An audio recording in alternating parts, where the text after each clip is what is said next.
آگے جو یہ ضربیں تقسیمیں لگائی جاتی ہیں نا وہ بڑی غلط ہے. ہمارے معاشرے میں بڑا مشہور ہے کہ جس کو احتلام بہت زیادہ نائٹ فال ہوتا ہو تو وہ اپنے سینے پہ عمر لکھ لے, اور پھر جناب صاحب کہتے ہیں عمر کی میم جو ہے وہ ناف کے اوپر آنی چاہیے. تو یہ آپ لکھ لیں, یعنی کہ وہ سیاہی کے ساتھ نہیں, ویسے انگلی کے اشارے کے ساتھ, تو احتلام نہیں ہوگا. اور بھائیو احتلام یا نائٹ فال یہ تو ایک نیچرل پروسیس ہے, یہ تو ہونا ہی ہونا ہے. اس کا رک جانا بیسیکلی بیماری ہے کسی بندے کے لیے, اگر وہ شادی شدہ نہیں ہے تو اس قسم. اسی طریقے سے نبی صلی اللہ علیہ وسلم کے بارے میں بھی بڑی, میں تو سمجھتا ہوں یہ بڑی گستاخانہ چیزیں ہیں کہ جس کا بیٹا نہ ہوتا ہو وہ اپنی وائف کے پیٹ کے اوپر محمد لکھے اور میم جو ہے وہ ناف کے اوپر لے کر آئے تو بیٹا پیدا ہوگا. یہ عام ہے چیزیں ہمارے معاشرے میں. تو لہٰذا میں درس تو اس طرح کا نہیں دینا میں نے کہ وہ مطلب جو عوام کو پتہ ہی نہ ہو, عوام میں باتیں ہی نہ ہو رہی ہوں. یہ وہ باتیں ہیں جو عوام الناس میں غلط چیزیں رواج پکڑ چکی ہیں. تیسری حدیث بھی صحیح بخاری اور صحیح مسلم سے متفق علیہ. اب یہ دیکھ لیں میجورٹی حدیثیں جو ہیں وہ کتب ستہ میں, اس میں بھی صحیحین میں سے ہے کہ آپ صلی اللہ علیہ وسلم نے فرمایا کہ میں نے خواب دیکھی, اور انبیاء کا خواب جو ہے وہی الہی ہوتا ہے. سورہ الصافات کے اندر ابراہیم علیہ السلام کو اپنے بیٹے کی قربانی کا خواب ہی دکھایا گیا تھا, اور بخاری اور مسلم کی متفق علیہ حدیث ہے کہ خواب نبوت کا 46واں حصہ ہے. تو آپ صلی اللہ علیہ وسلم فرماتے ہیں میں نے خواب دیکھی کہ مجھے مختلف لوگ مجھ پر پیش کیے گئے جنہوں نے قمیضیں پہنی ہوئی تھیں. کسی کی قمیض جو ہے وہ سینے تک تھی, کسی کی جو ہے اس سے نیچے. اور جب سیدنا عمر میرے سامنے آئے تو ان کی قمیض جو ہے وہ زمین کے ساتھ گھسٹ رہی تھی, اتنی لمبی قمیض. تو صحابہ نے پوچھا یا رسول اللہ صلی اللہ علیہ وسلم اس خواب کی آپ نے کیا تعویل کی ہے؟ تو آپ صلی اللہ علیہ وسلم نے فرمایا اس قمیض سے مراد دین ہے, یعنی سیدنا عمر سر تپا دین کے بھرے ہوئے ہیں الحمدللہ. اور بالکل اسی کانٹیکسٹ میں صحیح بخاری اور صحیح مسلم میں ایک اور حدیث بھی ہے کہ آپ صلی اللہ علیہ وسلم فرماتے ہیں خواب میں مجھے ایک پیالہ دودھ کا پیش کیا گیا جس کو میں نے پیا اور خوب پیا, یہاں تک کہ میرے ناخنوں پر بھی اس کے اثرات سفیدی کے ظاہر ہو گئے. یہ میں نے اپنے خواب میں دیکھا. اور پھر میں نے وہ پیالہ عمر کو دے دیا, پھر عمر نے بھی پیا, اور وہ سارا انہوں نے دودھ جو ہے وہ اپنے اندر کیا. تو صحابہ کرام نے پوچھا یا رسول اللہ صلی اللہ علیہ وسلم آپ نے اس کی تعویل کیا کی ہے؟ تو فرمایا اس سے مراد علم ہے, دین بھی اور علم بھی الحمدللہ. چوتھی حدیث جامعہ ترمذی اور سنن نبی داؤد میں ہے, مشہور حدیث کہ آپ صلی اللہ علیہ وسلم نے ایک مجلس میں 10 صحابہ کو جنت کی بشارت سنائی جن کو ہم عشرہ مبشرہ کہتے ہیں. آپ صلی اللہ علیہ وسلم نے فرمایا ابو بکر جنت میں ہے, عمر جنت میں ہے, عثمان جنت میں ہے, علی جنت میں ہے. اور الحمدللہ یہ ترتیب ایسی ہے, اس میں امپلائیڈ ہے کہ خلافت راشدہ کی یہ ترتیب بننی تھی. طلحہ جنت میں, زبیر جنت میں, عبد الرحمن بن عوف جنت میں, سعد بن ابی وقاص جنت میں, ابو عبیدہ ابن جراح جنت میں, اور سعید بن زید رضی اللہ تعالی عنہم اجمعین جنت میں. ایک مجلس میں جنت کی بشارت. اور پانچویں حدیث تو صحیح بخاری اور صحیح مسلم میں پرٹیکولر نہ بشارت بلکہ آپ صلی اللہ علیہ وسلم نے خود سیدنا عمر کا محل جنت میں دیکھا. بخاری اور مسلم کی متفق علیہ حدیث ہے. آپ صلی اللہ علیہ وسلم فرماتے ہیں میں نے جنت میں ایک محل دیکھا اور اس محل میں ایک لونڈی بھی تھی جو مجھے نظر آئی. تو میں نے فرشتوں سے پوچھا یہ کس کا محل ہے؟ تو مجھے بتایا گیا عمر ابن خطاب کا محل ہے الحمدللہ. پھر آپ صلی اللہ علیہ وسلم فرماتے ہیں میں نے ارادہ کیا کہ میں اس محل میں داخل ہوں, پھر مجھے عمر کی حیا آ گئی. تو جب حضور صلی اللہ علیہ وسلم نے یہ بات سیدنا عمر کے سامنے بیان کی تو سیدنا عمر فاروق رضی اللہ تعالیٰ عنہ کے آنسو نکل آئے اور رونا شروع کر دیا کہ یا رسول اللہ میں آپ پر غیرت کروں گا کہ آپ میرے محل میں میری غیرت کی وجہ سے داخل نہیں ہوئے. الحمدللہ. چھٹی حدیث جامعہ ترمذی میں, اور یہ حدیث بھی عام نہیں لہذا اس کا انٹرنیشنل نمبر بھی سن لیجئے, 3664, کہ آپ صلی اللہ علیہ وسلم نے فرمایا کہ ابو بکر اور عمر تمام جنتی بوڑھوں کے سردار ہیں, اولین اور آخرین کے, یعنی پچھلی بھی جتنی امتیں گزری اور یہ امت بھی, سوائے انبیاء اور مرسلین کے علیہم السلام. اب کسی کے ذہن میں یہ بات نہ ہے کہ جنت میں تو سارے جوان ہوں گے تو بوڑھے تو ہوں گے نہیں. مراد یہ کہ دنیا میں جو بڑھاپے کی حالت سے گئے یعنی 40+ جس کو آپ سمجھ لیجئے, دنیا میں جنت میں تو سارے جوان ہوں گے, جن کی بڑھاپے میں ڈیتھ ہوئی ان کے سردار ہوں گے سیدنا ابو بکر اور سیدنا عمر.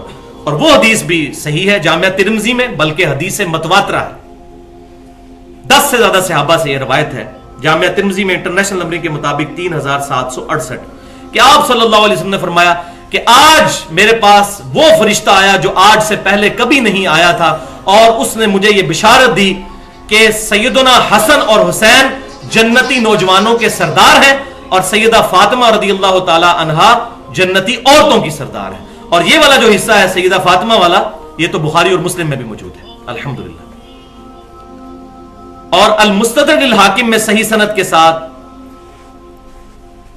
یہ روایت آگے بھی چلتی ہے، سنن ابن ماجہ میں بھی، اور امام ذہبی نے بھی موافقت کی ہے کہ آپ صلی اللہ علیہ وسلم نے فرمایا کہ حسن اور حسین جنتی نوجوانوں کے سردار ہیں، اور ان کے والد یعنی سیدنا علی ان سے بھی بہتر ہے،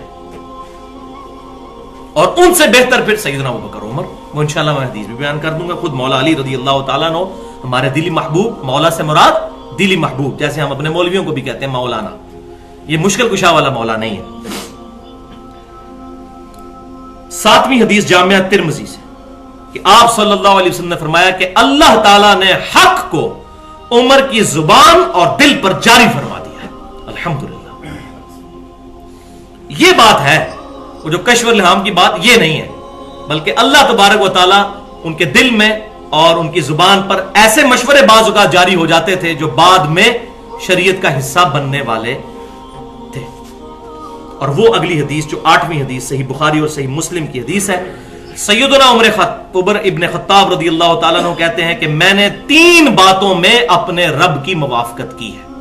3 باتوں، یہ نہیں کہا کہ رب نے میری موافقت کی ہے، میں نے کی، کہ میرے مشورے تھے، اللہ تعالیٰ نے ان کو انڈورس کیا۔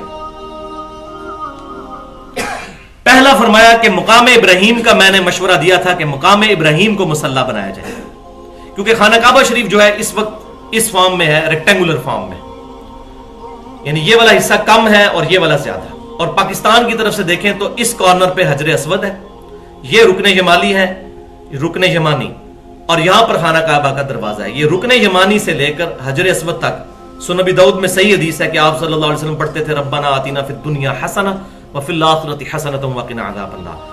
اور یہ جو دیوار ہے یہ 70 انبیاء کا مصلی ہے، اسی لیے اس کو کہتے ہیں مستجاب، دعاؤں کی قبولیت کی جگہ۔ کیوں کہ یہاں پر جب امام کھڑا ہوتا ہے تو اس کا رخ بیت المقدس کی طرف بھی ہو جاتا ہے، تو آپ صلی اللہ علیہ وسلم یہاں پر کھڑے ہو کر نماز پڑھتے تھے۔ مکی دور کے اندر پھر مدینہ شریف میں تحویل قبلہ ہو گئی، تو سیدنا عمر فاروق رضی اللہ تعالیٰ عنہ کا اس وقت بھی مشورہ تھا کہ یہاں پر پڑھی جائے، بعض میں اللہ تعالیٰ نے اس کو انڈورس کیا اور فرمایا وقت